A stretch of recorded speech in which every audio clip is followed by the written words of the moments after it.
Para mim, é prazer e um honor hasta para o bisa de apresentar uma pessoa que já acaba tem 15 anos no mundo político. Uma pessoa que desde promessa de entrar no mundo político hasta de preparar seu mês para tomar posto para o qual trata o país Aruba.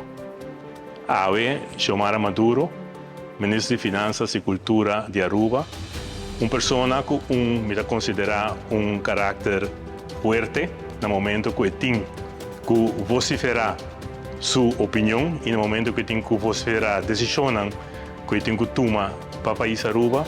Nós conhecemos aqui de momento na roupa mais difícil do país Aruba, em quadro de pandemia, para mim que se acaba começar a preparar o país para ter uma estabilidade financeira e nós turta que gosta de saque. Uma pessoa na minha vista capaz, para o qual trata manejo de finanças e economia de Aruba, mas me quer mais importante também é parte de cultura.